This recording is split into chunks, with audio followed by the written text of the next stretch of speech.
Hello guys, কেমন আছো সবাই? আশা করি সবাই খুব ভালো আছো। রোমান্টিক মেলো গল্পগুলো আমাদের সবার কাছেই ভালো লাগে, আর যদি সেটি হয় হাই স্কুল তাহলে তো আর কথাই নেই। তো আমাদের আজকের গল্পের নায়িকা যে খুবই ইন্ট্রোভার্ট মেয়ে, সে কিভাবে স্কুলের সবচেয়ে স্মার্ট ছেলের প্রেমে পড়ে, আর সে কি সেই ছেলেটিকে তার মনের কথা আদৌ বলতে পারবে কিনা সেটি জানতে হলে তো পুরো সিরিজটি দেখতে হবে। তো চলো কথা না বাড়িয়ে শুরু করা যাক। ড্রামা শুরুতেই আমরা হাই স্কুল পড়ুয়া এক মেয়েকে দেখতে পাই, যার নাম ছিল সং ইয়ন। একটি খুবই ইন্ট্রোভার্ট মেয়ে ক্লাসের প্রেজেন্টেশন দেওয়ার সময় সং খুব নার্ভাস হয়ে পড়ে। আসলে সং তার লুক নিয়ে খুব ইনসিকিউর ফিল করত।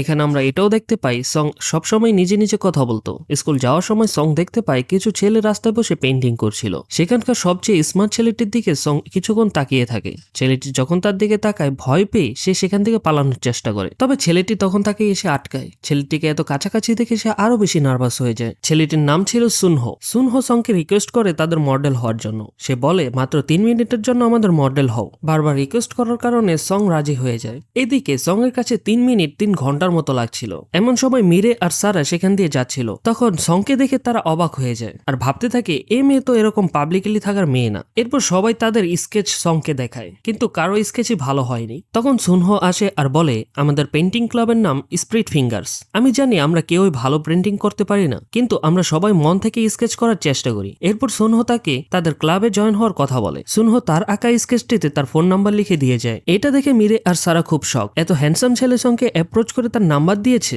এরপর ওরা সঙ্গে যেভাবেই হোক সুনহোকে ফোন করায়। তবে সুনহো কলটি রিসিভ করার পরই সং নার্ভাস হয়ে যায় আর বলে, আমি যে এই ক্লাবে জয়েন হব, আমি তো স্কেচ করতেই পারি না। তখন সুনহো বলে, তুমি না পারলেও সমস্যা নেই, আর বলে, আমি তোমাকে আমাদের ক্লাবে জয়েন করিয়ে দিচ্ছি। এরপর ওদের অনলাইন গ্রুপে ওকে অ্যাড করে দেয়। পরদিন সং খুব এক্সাইটেড ছিল, কারণ আজকে সং এর ক্লাবের সাথে ফার্স্ট মিটিং। এরপর তার মা তাকে লাইব্রেরিতে ড্রপ করে, কিন্তু তার মা চলে যাওয়ার পরে সে বেরিয়ে পড়ে পেন্টিং ক্লাবের উদ্দেশ্যে। এরপর এক মলের পাবলিক ওয়াশরুমে এসে সং একটু সুন্দরভাবে রেডি হওয়ার চেষ্টা করে। এমন সময় ওয়াশরুমে 3টি মেয়ে আসে। সংকে দেখে খুব হাসাহাসি করে এবং তাকে খুব বাজেভাবে বুলি করে তার মেকআপ নষ্ট করে দেয়। সং টিস্যু দিয়ে তার মুখটি পরিষ্কার করছিল, এমন সময় একটি ছেলে সেখানে চলে আসে। সে কিছু বলে ওঠার আগেই তার হাত থেকে টিস্যু পেপার নিয়ে সংকে সেখানে ওয়েট করতে বলে, আর ছেলেটি ওয়াশরুমে চলে যায়। এদিকে সং ভাবতে থাকে, এই ছেলেটিকে তো আমি চিনি না, তাহলে কেন আমি ওর কথা শুনবো। এমন সময় ছেলেটি সেখানে চলে আসে। ছেলেটি এসে তাকে বলে, তোমার তো উচিত নিজেকে ডিফেন্ড করা, আর ওকে ঠিক শেখায় কিভাবে বুলিদের থেকে বাঁচতে হবে, ওদের সাথে ঝগড়া করতে হয়। এরপর ছেলেটি তার পরিচয় বলে, আমার নাম জিয়ং, আর সে সেখান থেকে চলে যায়। এরপর জিয়ং তার ফ্রেন্ডদের সাথে দেখা করতে আসে। এখানে আমরা দেখতে পাই জিয়ং খুব এক্সট্রোভার্ট আর খুব ফ্রেন্ডলি ছিল।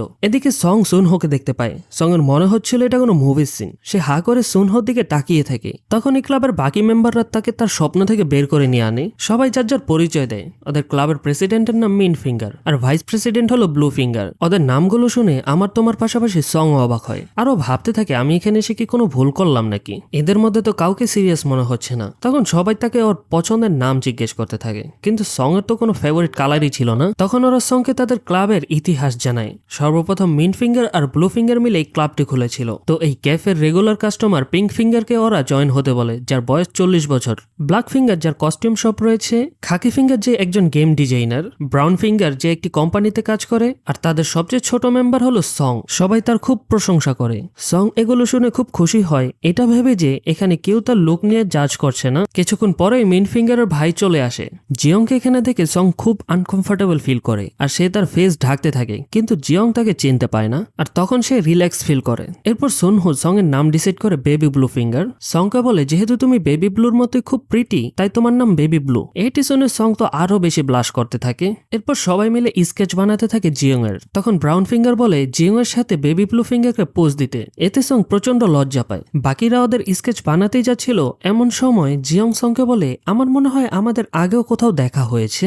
জিয়ং সংকে দেখার চেষ্টা করলে জোরে ধাক্কা লাগার ফলে নাকে প্রচন্ড ব্যথা পায় আর নাক দিয়ে ব্লিডিং হতে থাকে, যেটা দেখে সং প্রচন্ড ভয় পেয়ে যায়। তাই সে সেখান থেকে পালিয়ে যায়। জিয়ং তাকে আটকানোর চেষ্টা করলে বাকি মেম্বাররা তাকে টেনে ধরে রাখে, আর সং ওখান থেকে পালিয়ে যায়। পরে সিনে ও ভাবতে থাকে, আমি কি গ্রুপটি ছেড়ে দেব? এমন সময় তার মোবাইলে একটি নোটিফিকেশন আসে, তাদের ক্লাবে জিয়ংকে অ্যাড করেছে পার্মানেন্ট মডেল হিসেবে, যেটা থেকে ও প্রচন্ড শক হয়ে যায়। জিয়ং ক্লাবে জয়েন হয়ে সংকে বারবার টেক্সট করতে থাকে, কিন্তু বেচারি তো ভয় পেয়ে গেছে, ওর কোনো টেক্সটের রিপ্লাই দেয় না। তখন জিন ভাবতে থাকে, ও রিপ্লাই কেন করছে না? ওর ফোন কি নষ্ট হয়ে গেছে, নাকি ওর বাসায় ইন্টারনেট নেই? জিয়ং এর ফ্রেন্ড বলে, হয়তো সে তোকে ইগনোর করছে। যেটা শুনে তো জিয়ং ওকে কল করার চেষ্টা করে, কিন্তু কলও ধরছে না। এতে করে জিয়ং প্রচন্ড রেগে যায়, কারণ এই প্রথম ওর সাথে এরকম হচ্ছে, আর এই প্রথম কেউ ওকে ইগনোর করছে। অন্যদিকে সং ইয়ন নিজে নিজে ভাবতে থাকে, তুমি কেন ওকে ইগনোর করছো? তোমার উচিত নিজে নিজেকে স্ট্রং রাখা। পরের দিন সংইয়ন তার ফ্রেন্ডের সাথে সমস্ত বিষয় শেয়ার করে। সারা তখন বলে এত মেয়ে থাকতে ও কেন তোর কাছ থেকে টিস্যু পেপার চাইবে, আর ও যে ফেমাস হাই স্কুলে পড়ে সেই স্কুলের ম্যাক্সিমাম ছেলেরাই খুব হ্যান্ডসাম হয়, আর ম্যাক্সিমাম হ্যান্ডসাম ছেলেগুলো তোর মতো সাধারণ মেয়েকে বুলি করে। সং ভাবে জিয়ং তো আমাকে অনেক হেল্প করেছে, আমাকে শিখিয়েছে কিভাবে বুলিদের সাথে লড়াই করতে হয়। অন্যদিকে দেখা যায় জিয়ং আজকে প্রচন্ড রেগেছিল। এ প্রথম কোনো মেয়েকে ইগনোর করেছে যেটাও কোনোভাবেই মানতে পারছে না। এদিকে আমরা দেখি সুনহো রিনের জন্য হ্যাংওভার ড্রিঙ্কস আর কিছু স্ন্যাক্স নিয়ে আসে, কারণ গত রাতে সে বেশি ড্রিঙ্কস করে ফেলেছিল। আসলে সুনহো রিনকে অনেক আগে থেকে ভিতরে ভিতরে পছন্দ করত। অন্যদিকে আমরা দেখি সং রেস্টুরেন্টের বাইরে বাকি ক্লাব মেম্বারদের জন্য অপেক্ষা করছিল। তখন সুনহো বলে, আরে তুমি এত জলদি চলে আসলে, গ্রুপে তো মেসেজ করা হয়েছে আজকে মিটিং 1 ঘন্টা পর শুরু হবে, তুমি কি ফোন চেক করোনি? এদিকে জিয়ংও সেই মেসেজ না দেখে চলে আসে, আর তখনই ওদের দুজনকে একসাথে রেস্টুরেন্টে দেখতে পায়। আর জিয়ং তো সং এর উপর প্রচন্ড রেগেছিল, ও পারছিল না বাইরে থেকে সং এর সাথে ঝগড়া করতে। এদিকে সং ও জিয়ংকে দেখে প্রচন্ড ভয় পেয়ে যায়, তো জিয়ং এর সাথে কোনো কথাই বলতে চাচ্ছিল না। ও তখন ভাবতে থাকে যদি জিয়ং মেট্রো স্টেশনের ওই ঘটনাটি সুনহোর সামনে বলে দেয় তাহলে তার সব শেষ। কিন্তু জিয়ং তো ওকে এটাই জিজ্ঞেস করতে চাচ্ছিল ওর মেসেজগুলো ও কেন ইগনোর করছে। জিয়ং যখন মেসেজের প্রসঙ্গ আনে, সংইয়ন বলে তুমি তো ঠিকমতো মেসেজই করতে পারো না, তোমার স্পেলিং গুলো ভুল ছিল যেগুলো আমি কিছুই বুঝতে পারিনি, এই জন্য আমি কোনো রিপ্লাই দেইনি। যেটা শুনে জিয়ং খুবই ইনসাল্ট ফিল করে। সবাই ড্রিঙ্কস করে আর জিয়ং বারবার মেসেজগুলো দেখছিল, ভাবছিল ওর কোথায় ভুল হয়েছে। মিটিং শেষ হতেই সং বেরিয়ে যায় জিয়ং এর হাত থেকে পালানোর জন্য, কিন্তু জিয়ং ওর পিছু পিছু চলে আসে আর বলে আমি এই ক্লাবে জয়েন হয়েছি শুধুমাত্র তোমার জন্য, আর তোমার মতো এমন ভাবে কোনো মেয়ে আমাকে ইগনোর করেনি। আর বাসায় আসার পর ও প্রচন্ড খুশি ছিল। কেন খুশি ছিল, ওদের সাথে কি কোনো কিছু হয়েছে কিনা, এই সমস্ত বিষয় আমরা আগামী এপিসোডে দেখতে পারবো। আজকের জন্য এই পর্যন্তই, বাই বাই, টেক কেয়ার।